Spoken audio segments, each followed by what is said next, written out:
Welcome to the Caribbean Cricket Podcast, your one-stop shop for all things West Indies cricket. By the fans, for the fans.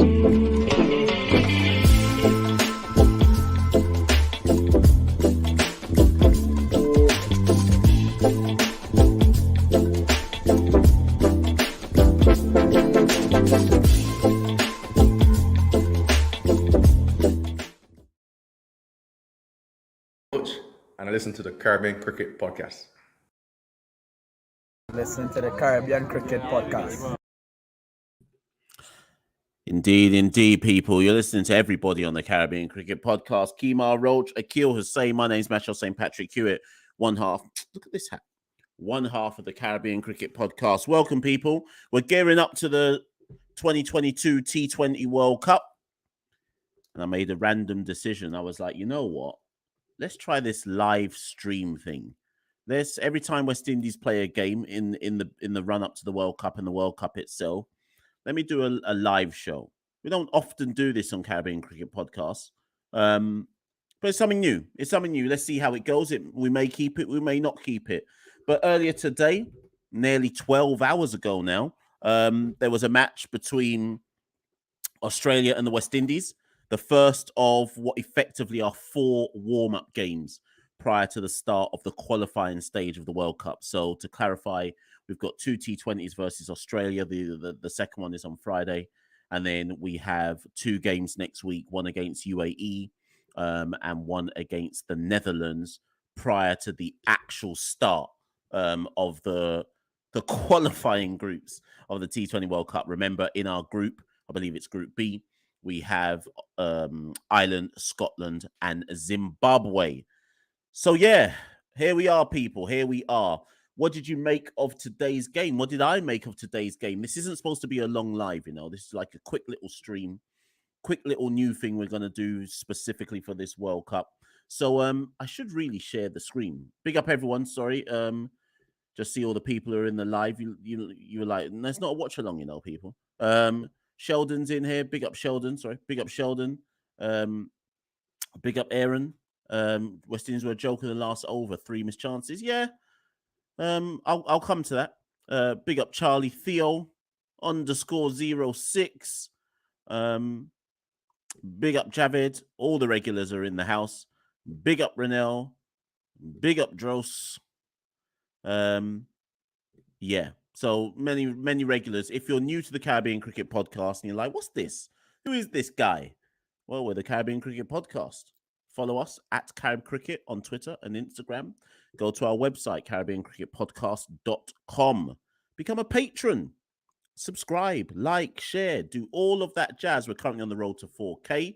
For those of you who don't know about the podcast, we've just released episode 75, a Black History Month special podcast looking at decolonization and independence in the Caribbean. How independent are we really in the Caribbean? So if you're a history buff, if you're a politics buff, episode 75 is for you. Out now on all podcast platforms, out on YouTube, etc. Also look out for our episode tomorrow. Coming out tomorrow, we obviously do a spin-off show, West Indies on 99.94 DM, where I went in on Shimron Hetmyer. So look out for that tomorrow. Hetmyer might not talk to me ever again after that episode lands tomorrow. So look out for all that stuff, people. But yeah, let's get into the match. I've got some key takeaways that I've kind of written down from the match. So first things first, if we just kind of go through it, West Indies I'm trying to remember who won the toss now. Can't even remember. But West Indies batted first, and they stumbled their way to 145 for 9. They did manage to bat out the 20 overs. But it was, I don't know, how would you describe it? It wasn't very good. And in fairness, 145 ended up being much better than you would have thought. At one point in the innings, West Indies were 106 for 7 after, I think, just coming into the 17th over. And if you had said that West Indies would find their way up to 145 from that stage, I think most people would have been surprised. So given the context of where they were with 3.4 overs to go, I think they did well to get up to 145. Par was probably like 150 to 160. And in the end, they nearly managed to defend 145. But I would be careful here. I said it whilst West Indies were batting, and I should have said the same thing whilst they were bowling, although it's what was going through my head. I don't think you can read too much into this match. And the reason why I don't think you can read too much into it is all of the players who played for Barbados Royals and Jamaica Talawars turned up less than 48 hours prior to that match itself. And it shows how small the West Indies squad is, that some of them had to play anyway. So in essence, you're talking about just under half or half of the squad got a jet-lagged training session prior to going out to play that first T20. So Jason Holder, Carl Mayers, Rovman Powell are just three names immediately that come off the top of my head, where it was like, well, they played in the CPL final a few days ago, and here they are suddenly being asked to play in a meaningless, well, it's not meaningless, but a meaningless warm-up game prior to the World Cup. So I do think we have to take on board the kind of life of a modern cricketer. And yes, on one hand, some people say, but that's what they sign up for. But at the same time, on the other hand, it's taken an awful toll on their body.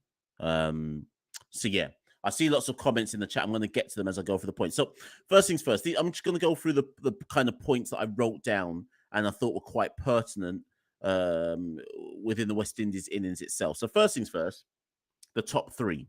So the top three for this match was Carl Mayers and Johnson Charles opened, and Brandon King came number 3.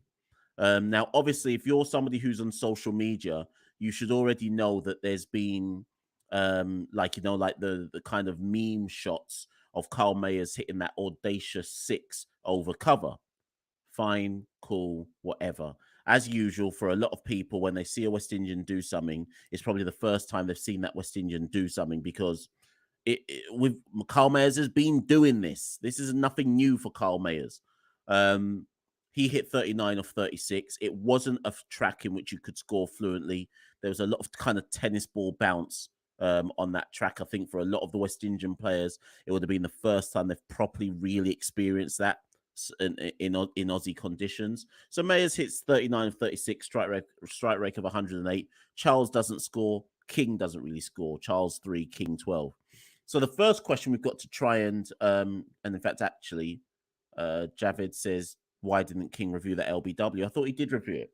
Or did he walk straight off? No, you're right. Actually, he walked straight off. But I thought it was out. So first things first, and the big question out of the top three is, was Johnson Charles just played just as a tryout, or is that something they're thinking about doing? And hear me out.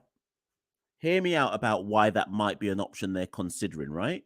Because Johnson Charles actually took the wicketkeeper gloves. It wasn't Nicholas Pooran. And if you've been watching the games we've played in the summer, Pooran hasn't taken the gloves either. And part of me just wonders, does Charles actually have a chance of playing in this World Cup purely because of the fact he offers a wicket-keeping option? It seems that Nicholas is reluctant. It seems that Nicholas is reluctant to take the gloves. And if that's the case, then Charles has to get in the team, surely. So that's the kind of first talking point for me. Have we underplayed Johnson Charles here, and is he closer to the final 11 than people have realised? Most of us have assumed that Evan Lewis, particularly now Hetmyer is out, I think most of us have assumed, well, Evan Lewis will just shoehorn his way in, but we need to consider what's happening with the wicket-keeping gloves here. I'm not convinced that Pooran wants to wicket-keep, and if he's not, Charles is going to get in the team. So that's talking point number one. It'll be interesting to see what they do for game 2. If Charles is dropped for game 2, then my theory is out the window. But I'm just saying, look back over the summer and look at the fact that Pooran didn't wicket keep. There's something for us to consider there. Javed is probably, I didn't have this as a point to discuss, but yes, Pooran's DRS decision was odd. Is DRS always right? It's like VAR. Is VAR always right? Or VAR, I should say. That one looked a dodgy one still. But again, it's a warm-up game. It is what it is. I'm not going to get too hung up on that. Here's the next talking point I've got written down. Rovman Powell at number 6. On West Indies on 99.94 DM. If you're unfamiliar with that show, our spin-off show, search it in YouTube or stream it, download it from whatever podcast platform you use, or go to the 99.94 DM app. But on a recent show, in fact, it was the last episode, episode 21, Santoki and I discussed the best place to play Rovman Powell. Now, the Talawars all through CPL had Rovman Powell coming in at number 4. I believe that we are wasting Rovman Powell at number 6. I get why he's there. Someone's got to be a finisher, so I do get it. But I just wonder if Rovman Powell needs to face more balls and that we shouldn't just pigeonhole him as a finisher in this side. I'm not convinced we get the best out of him in that role. I think Rovman is more suited to coming in earlier. Obviously, that's unlikely to happen given the makeup and the dynamics of who's left in the squad. There's a Shamar Brooks who obviously has to come in the top 3. There's an Evan Lewis who has to come in the top 3. There's a Puran who's obviously going to come before Powell in this side. So there aren't many options for Powell to come for. But again, if you go study your stats and your facts, go back to the England series at the top of this year when West Indies beat England 3-2. In that series, Rovman came in at number 4 and performed admirably well. So I just wonder if they need to look at that, if they need to give Rovman a bit more responsibility at number 4. Again, of course, they might want to be thinking about left-hand, right-hand combinations, so on and so forth. But that's just another question mark I had coming out of this game. Odean Smith is the next point I've written down. Odean Smith at number 8 is too low. Sorry, people. Stay hydrated, you know. Odean Smith at number 8 is too low. I'd love to know what people think about that. Get into the comments. I know I haven't brought up a lot of the comments, people, but I don't know how you lot go in the comments already. You lot mostly chat amongst yourselves about things anyway. But I'll try and throw a few up as it is. Anybody who watches our content and certainly watches a lot of the things that I've said, if you were part of the CPL watch along marathons during September, you know what most of you will know my views on Odean Smith. So let's talk about Odean Smith, the all-rounder. I think number 8 is too low for him to come in this batting lineup. I think he's probably got to come, if he's coming in the side, he's got to probably come number 7 at the lowest, right? And again, of course, he put in another rescue mission today. Let me remind myself what he got. 27 off 17 balls. He got run out in the end, a strike rate of 159. So he did what Odean Smith can do at the back end, right? Obviously, with someone like an Odean, he can also play a floating role. So if they wanted him to come in and pinch hit and take advantage of the power play, they might do that.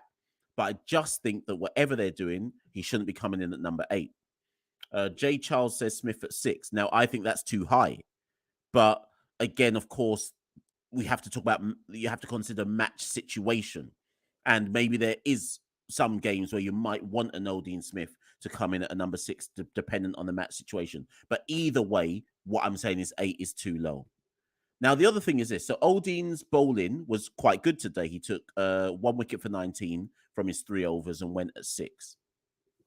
And I received a comment during the match from somebody on our Twitter handle, @CaribCricket, where they said, you seem to have changed your mind on Odean. And I just want to clarify for everybody watching this. No, I haven't. I am still not convinced that Odean Smith gets in the best West Indies T20 11. And some of you will listen to that and be like, what the hell are you talking about? Of course he does. No, I'm not convinced. I'm not convinced he still gets in it. But if he does get in it, this is my caveat. Yes, I understand and I accept that the upside that Odean brings with the bat at the back end probably means you have to find a way to get him in. Totally accept that. Totally understand that. My concerns come with Odean with the ball. I still maintain that when West Indies pick their best 11, they cannot pick it with the idea in mind that Odean's going to bowl 4 overs. That's just my baseline. So if you lot in this chat and you lot watching this, whatever it might be, if you're not even in the live and you're watching this afterwards because somebody shared it with you and said, go watch this guy, and what he's saying, my thing is this. When West Indies construct their 11, construct it with the idea that Odean Smith is only bowling as a bonus. Do not construct it with the knowledge that he has to bowl a minimum of 3 overs. Do not go into a match with that as one of your strategies. I can take Odean Smith bowling a minimum of 2 overs, and if it doesn't work, good. Okay, fine. He's bowled 2, not too much damage has been done. Maybe Carl Mayers can pick up some of the slack. But if you're going in and he's one of your 5 bowlers who you are relying on, I am saying that more often than not, he's going to get found out. And that's the only reason I don't necessarily have him in my 11. Because my thing is, whoever you pick in your 11 has to be someone you are certain you can rely on 9 times out of 10. So Arian has put up this side. We're not talking about sides just yet. I might do that after the second OJ and might record some with Santoki. But so Aaron's side, for example, has no Evan Lewis. I don't know if that's what's going to happen. I'm not convinced that they leave Evan Lewis out. And then you've got 6 bowlers there, effectively. Holder, Odean, Alzari, Hussain, Karaya, McCoy. You're going in with 2 spinners. 1, 2, 3, 4, 5. So you've got 6 bowling options there. And that's how you allow Odean to only have to bowl 2 if he has to, in essence. I don't know. Listen, Aaron, I look at that side and I think it might be batting light slightly. You've got too many bowlers for me in that side. Mayers should be the 6th bowler. In that side, Mayers is the 7th bowler, and I just reckon you can fit another batter in there somewhere. But it's not a bad side. I'm just saying. And bear in mind, Aaron, that I haven't even decided what my side is yet. So I'm just looking at that and looking at it right now, critiquing. I don't even know that's my side. So yeah, that's my Odean thing. Spoke about jet lag at the top. And then the other thing that I just wanted that I kind of noticed about the West Indies batting effort today is I thought they struggled with the pace and I think they struggled with the bounce. But then, of course, they struggle with the pace and bounce. And this is why, by the way, for those of you who haven't got to grips with it yet, this is why when we play Australia in the Test series in November, this is why we're going to get absolutely destroyed by them, because I don't think we've got batters that have the experience level to deal with that kind of bounce in Australia and the pace and the hostility. It was notable to me that some of our batters during our innings were trying to take on the tennis ball bounce and they were just getting nowhere near it. And it just what that highlighted to me was you men aren't used to this. You're not used to these types of decks. So all you're seeing is you're seeing ball and you're saying lick ball, but you're not actually used to these type of tennis ball bounce deliveries. So I think about Caribbean conditions, people, and think about where most of these players play their franchise cricket. I thought that we looked like we weren't used to it. So I don't know. Let's see how the second game goes. But that I kind of just wrote that down as a note, and I was like, that's quite interesting. But again, let's see. They've got time to acclimatize. They've got Australia again on Friday, 2 more warm-up games next week. So maybe they'll acclimatize as time goes on. And then lastly, just in terms, again, the kind of, this one's more about the team in general. Again, worth reminding, Lewis didn't play. Brooks didn't play. I don't even think Brooks has arrived, to be fair. I don't think Brooks is arriving for these 2 games because remember, with this Hetmyer nonsense, Brooks is the replacement. But of course, Brooks hadn't left Barbados yet, or wherever he is, Antigua, Barbados. So Brooks isn't even arriving for now. So we can't even consider him, right? So no Lewis, no Akil Hussain, and no Obed McCoy. So I think the challenge to some of you in the chat is you go into game 2 now. What changes are you making? What do you want to see? Do you want Obed in for Sheldon, for example? Do you want to drop a Karaya and see how Akil goes? Do you want to play both of them in the next game? If you're bringing in Evan Lewis, who holds the drop? Does Charles hold the drop and then Evan comes in and then Puran has to take the gloves? Or does Reefer hold the drop? Does Lewis come in? And then there's a whole bunch of questions here about the next game. Lewis has to play in the next game, so you have to see what it's looking like. But where does he play? And this is the big thing that Santoki and I have been talking about on the West Indies on 99.94 episodes. How do you get Evan Lewis into this side? I think he has to get in, but I don't know how he gets in. Does it unbalance the side to bring Evan Lewis in? I don't know. So that's just some questions for people to consider if you're in the chat. Javid says McCoy, Akil, and Lewis for Reefer, Charles, and Cottrell. That's what I would assume. But if you take out Reefer, how are you? Oh no, for Reefer, Charles, and Cottrell. Hold on. Oh, so you're keeping Correa in. Okay. That I understand. I don't know, So Javid, who's batting at number 6 and 7 then? I don't know. I hear you still. But interesting. Errol says Reefer's got to hold a drop for the next game. Zed Faye says Reefer was a wasted selection. I think that's harsh. Aaron says that Reefer deserves to go just for that drop catch. You lot coming after Raymond Reefer, You only listen, man got a call up. We can't just come for him after one T20 game. Let the man live his life as well, So that's what I've got for the West Indies batting effort. And then for the bowling, listen. Remember, at one point in the game, Australia were 58 for 5. And I should have known that West Indies wouldn't be able to press home the advantage once they'd reduced Australia to 58 for 5. But they did well. I mean, just going through some of the bowling figures, Alzari Joseph, 4 overs, 2 for 17, unsurprisingly. Bouncy tracks, bit of pace and help with his pace and hostility. He's our in-form pacer for the whole of 2022. No surprise to see Alzari bowl well on the Australian decks. Yannick Correa with his leg spin, 4 overs, 1 for 15. Super impressive. Putting it on a spot regularly and answering questions of the batter. Got out Glenn Maxwell, etc. And I think, touch wood, I'm not saying he has shown already why he got picked ahead of Hayden Walsh, but you can see why a gamble was made. Certainly in this game, you can see why Desmond Haynes and Phil Simmons made that gamble. Odean Smith already mentioned. I thought he was steady. Jason was steady, 4 overs, 1 for 30, going at 7.5s. And then Sheldon Cottrell. Intrigued to see what people say in the chat about Sheldon here. Sheldon Cottrell, 4 overs, 2 for 49, going at 13s. Now, on the face of it, that sounds dreadful, and it is. But Sheldon took 2 wickets in the power play. And I have raised my question marks already about how did Sheldon get a pick? He's only just come off an injury. He seems down on pace. It's a huge gamble. He hadn't tore up any houses in the 60 or CPL. But you can see already in this one game why they made the gamble pick for Sheldon. And the reason is simple. Nobody offers his incisiveness. There is no other player in the Caribbean, pacer, that offers his incisiveness in the power play. Some will say Obed McCoy, but I don't see Obed as that player.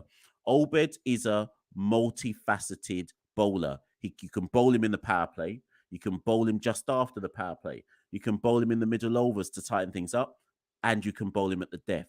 Sheldon, here's the issue I've got with Sheldon. You can only bowl him in the power play. And we saw when he came back for his next spell, he got taken down for licks because we've seen through Sheldon's white ball career, T20 career, he's ODIs, he's effective up front. But then the question is this. You can't pick a player to only be effective up front unless you're going to bowl their 4 overs out there and then. So the question that Phil and Cole have to ask themselves is, if Sheldon plays in the side, have they considered bowling Sheldon 3 overs in a row? He's not good when he comes back at the death. I'm not convinced he is. I don't think he ever really has been. I'm not even convinced that Sheldon coming back in the middle overs. So why have they not tried the strategy of Sheldon, you're taking 3 of the 6 overs in the power play? Obviously, sometimes he might get licks, but that's when he's effective. So it's just food for thought there. I just wonder why that hasn't been the kind of plan around Sheldon Cottrell. Some of you coming for him in the chat. Charlie says, I've got as much confidence in Cottrell as I do in Odean. That sounds like a cuss to me. Javid says that Cottrell is an Odean Smith, is low-key Odean Smith. Again, you look coming for him. Dross says Cottrell isn't fully ready. I agree with you. I agree with that, which is why I thought it was a gamble pick. Aaron says bowl the entire power play with Mayers and Cottrell. No, because remember, Obed will be in the side for the World Cup. So Obed's definitely getting at least 1 ball in the power play. one over at least in the power play. And obviously they sometimes might want to go for it with a kill in the power play depending on matchups and things like that. Orlando says there's no excuse. We haven't even spoken about West Indies dropping catches. Let's go there. Orlando says there's no excuse for West Indies dropping catches. However, when I saw Australian players dropping them as well, I figured it was just one of those days. Reefer actually slipped whilst going for the catch. Listen, the catches were dropped, but I'm not as deep on it as some of you, because again, this is where I go back to the earlier point. Yes, you've got to take your catches, but can you really blame a side who aren't even acclimatized to the conditions they're in yet? I think we can. I mean, don't get me wrong, they need to get with the script and get with it quickly. But if they're gonna be rusty, I think we can allow them the first game in Australia where they can be rusty, having only just arrived in the country. So I'm gonna cut them a tiny bit of slack on this, just because I don't think they're all match sharp yet. I doubt they're even got over their jet lag yet. So I just think we can cut them a tiny piece of slack around the dropped catches for the first game. The only other thing I've written down, the only other thing I've written down about the bowling and the fielding in general, and again, people in the chat come at me. What's Kyle Mayer's role? We saw in CPL, there was that one game in CPL. Did he take 4 wickets for 4 or something like that? I can't remember who it was against. I feel like it was against Guyana. We've seen in CPL, we've seen in Test cricket, we've seen it in ODI cricket. Kyle Mayers has a bit of a golden arm. I said at the beginning stages of CPL, and actually when Kyle broke into the West Indies T20 side, I said that I felt that that teams don't use Kyle as much as they probably should with the ball in T20s. I'm not saying he is a match winner with the ball, but I don't know. There's just something about Kyle where I'm like, are we only ever going to use him for 1 over? Like, I feel like they don't know what to do with Kyle and the ball. Should he not bowl at all? I feel like he should get to, put it this way, I'd rather bowl Kyle Mayers than Odean Smith. I think that's what I'm basically getting at here. And obviously Australia, bouncy wickets and so on and so forth. But I just feel we underutilize Kyle Mayers in T20 cricket with the ball. And I'm intrigued to see how this develops over the course of the warm-up games and potentially later on in the tournament. I feel like we can get a bit more from Kyle Mayers with the ball here. I'm not sure if West Indies are strategizing to use him as much with the ball. Zface says Mayers needs to drop down to number 4. Interesting. Open with Lewis and King and play Charles at number 3. Okay. So you have Lewis, King, Charles, and Mayers. Puran at 5, Powell at 6, then Holder and Odean.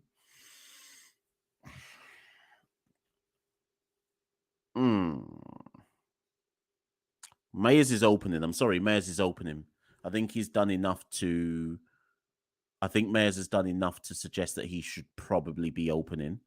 I think you can't have 4 openers in the top 4 positions. I am assuming that Shamar Brooks, when he arrives, is going to come into the side. As I'm not calling it the Marlon Samuels role. I don't agree with that definition. I think T20 cricket has evolved past that kind of player. But for argument's sake, when Brooks arrives, I am assuming that Brooks is going to be the modern day anchor for this West Indies side. I am not advocating a top 4 of of King, Lewis, Charles, and Mayers. I get it. I get why you're saying it, because I presume you're saying all out attack, lick down the 6s and 4s, and try and bat sides out of the game. But I don't know if I can advocate for that, because what if early wickets fall? Under your strategy, if early wickets falls, then you're asking Nicholas Puran and Rodman Powell to rebuild the innings. I don't know, not really feeling that one still. So I think, listen, we're all going to have different ideas of what the best 11 is. I don't know what mine is yet. That's why I'm just recording this video, to just reflect on that first T20. I still think I think it's too premature for all of us to say this should be the team that starts in the first qualifier game versus Ireland in just under, in a week and a half's time. I'm not sure we should be selecting the side yet. I think we've got to watch this next game versus Australia, see if there'll even be any highlights of the warm-up games versus UAE and Netherlands. And then after that, I think we should all come back together in a live and say, so what's our team then? What's our team? But people, let me take some last few comments. Then I might bounce. I didn't want this one to be a quick one. It's just a little quick live review show, live stream, looking at today's T20. Charlie says, as a Talawars fan, I have the biggest Brooks bias right now. Stick him in. Yeah, I think I've probably got him in my side, without looking at it properly. Sheldon says Mayers is only dangerous on slow surfaces. Interesting. So what are you saying? Drop him. Charlie again says Brooks and King are the only players whose main batting seems to be power hitting. So for balance, they could like to see them in the squad. Zed Face says, how do you fit in Akil Hussain? Listen, that's what I'm saying. Everyone's telling me what their 11 is, but listen, all I know is Akil Hussain's in the side. So I can't even tell you how I'm fitting him in. I just know he's in the side. And in fairness, said Faze, Akil Hussain is the first player I'm probably writing in the, apart from Pooran as captain, Akil's probably the next player I'm writing into the side. You work out how you fit him in later, but whatever happening, he's in the side. Remember, is he not the top T20 bowler in the world in 2022?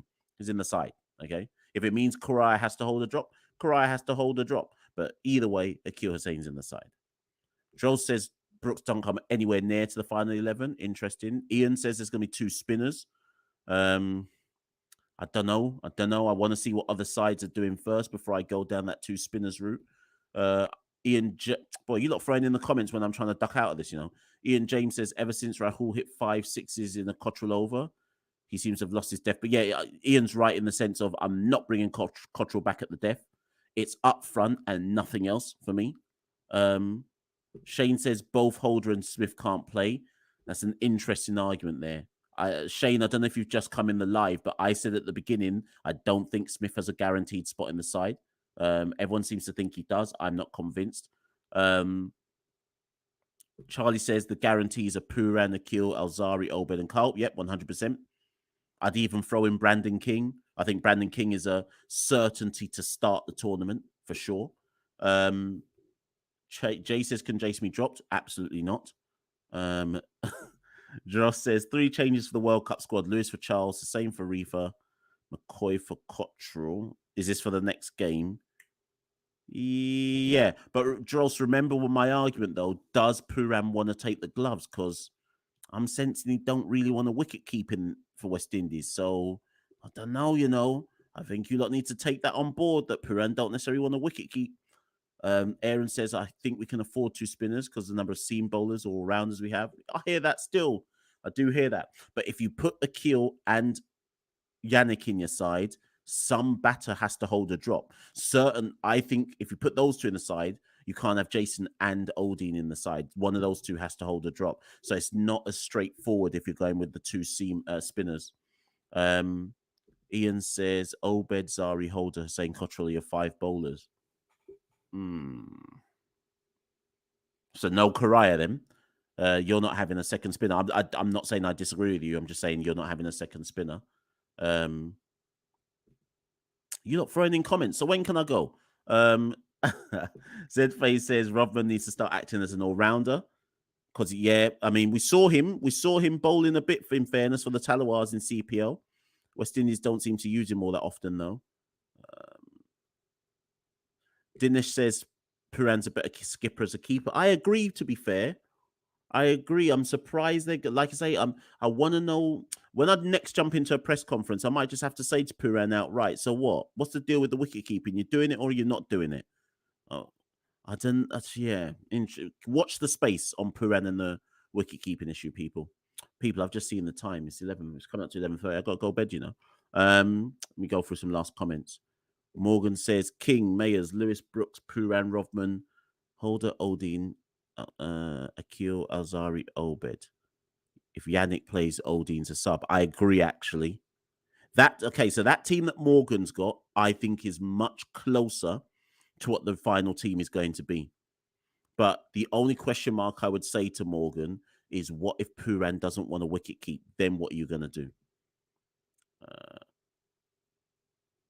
Shane says Pooran has to keep to allow Evan to start. I think that's likely. I think Evan, for me, because Hetmyer has done up his foolishness, I think it means that Evan just comes into the side. I think Evan is the replacement for Hetmyer. I don't know where he bats in the side, but I think Evan now gets a spot because Hetmyer is out. Z-Phase says Charles looks slow and big. Do you know what the joke is?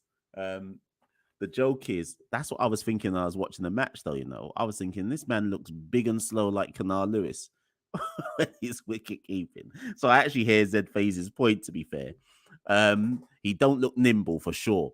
And then Orlando probably is the right person to end this live. Then, so Orlando says, "Please go to bed. We need you rested for the next match." My eyes are stinging for sure. So the next match, though, just for those who don't know, it will be at the same time as it was this morning. So 9:10 UK time. What's that? 4:10 Eastern time in the Caribbean. 3:10 in Jamaica.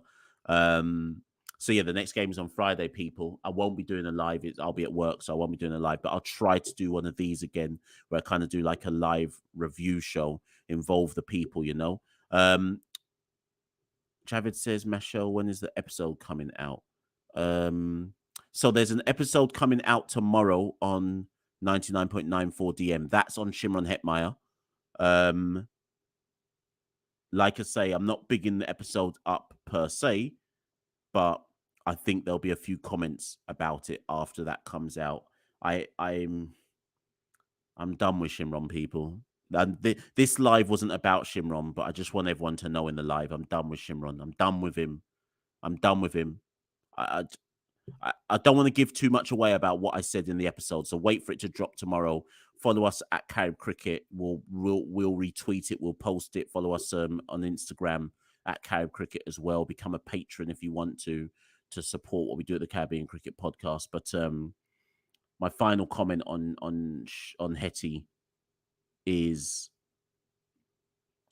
the only way I see a way back for Hetmyer from this is he will have to do a public apology. And I think I'll leave it there. Watch what I say, and you can watch what I actually say in the episode. But the only way I see him ever playing for West Indies again is if the guy does up a public apology. I don't know who the apology's to per se. Not like an apology to me or to us as fans, but I just don't see how he works his way back into the... He possibly don't even want to play for West Indies. I don't see how he works his way back into West Indies selection again. And I just want to remind people of this final thing, and then I'll go.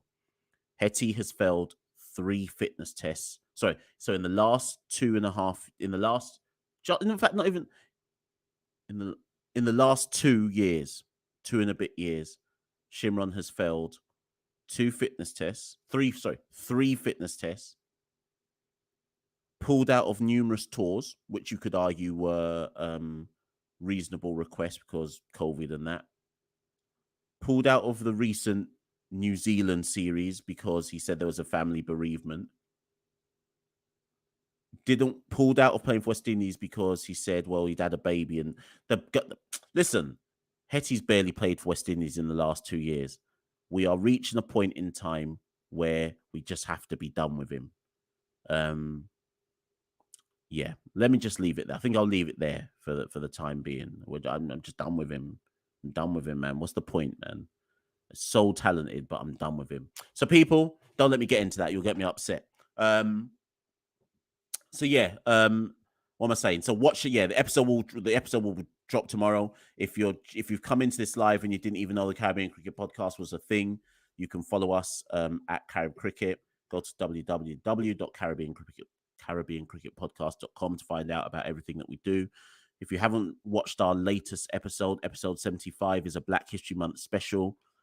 We speak about Caribbean decolonization in the Caribbean, independence in the Caribbean. What does it mean that the remaining Caribbean nations are now seeking to become republics and break away from the British monarch? All of that. So what? You don't think we just talk about cricket?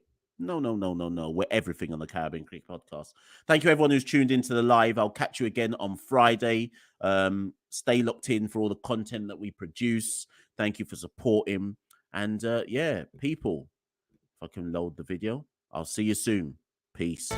We rule the cricket world. Now the rules seem coming. Welcome to the Caribbean Cricket Podcast, your one-stop shop for all things West Indies cricket. By the fans, for the fans.